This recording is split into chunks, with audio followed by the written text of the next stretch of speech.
May 1999, we're in Chufu, which is the home of Confucius. After leaving Qingdao, we drove to Weifang. We stopped at the museum.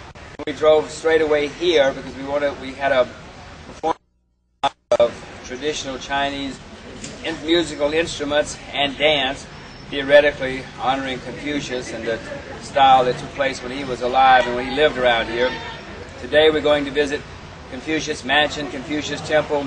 We're going to spend the day immersing ourselves in Confucius, his thinking, his teachings, his life, as much as we can learn in 8 hours, whatever the time's going to be. Tonight we head off to Jinan, which is the capital of Shandong Province.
We are outside of Great Expectations Hall, where inside there is a shrine, an altar set up honoring Confucius, where you can actually pray to Confucius.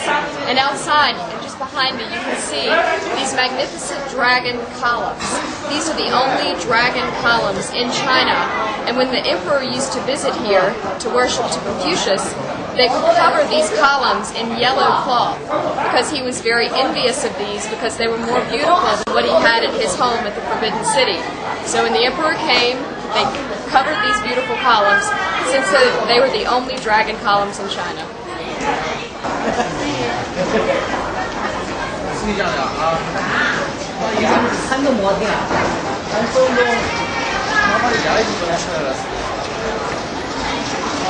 Honey, please, Honey,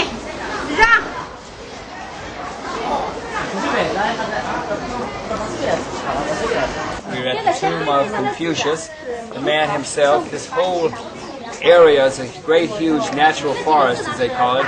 It's got at least 10,000 graves in it, many of them descendants of Confucius. The Kong, any people named Kong, K-O-N-G, are descendants of Confucius. There are also other notables buried in this area. Lots of different kinds of trees, because Confucius' students would bring the trees here to plant them from all over China. So it's a very thick natural forest with lots of graves scattered around. They're not in rows as they would be in Western cemeteries. But this tomb, this stone here, was only put up by the 50th generation descendant of Confucius, so it was not here in the beginning. In fact, for about 1,800 years, there was really no marker for Confucius' grave. So we presume this is where he was buried. One of his students, one of his faithful students came and stayed near the tomb for 6 years after Confucius died, so perhaps this is the exact spot. He lived in this house here, or a house that preceded this house here. 这个大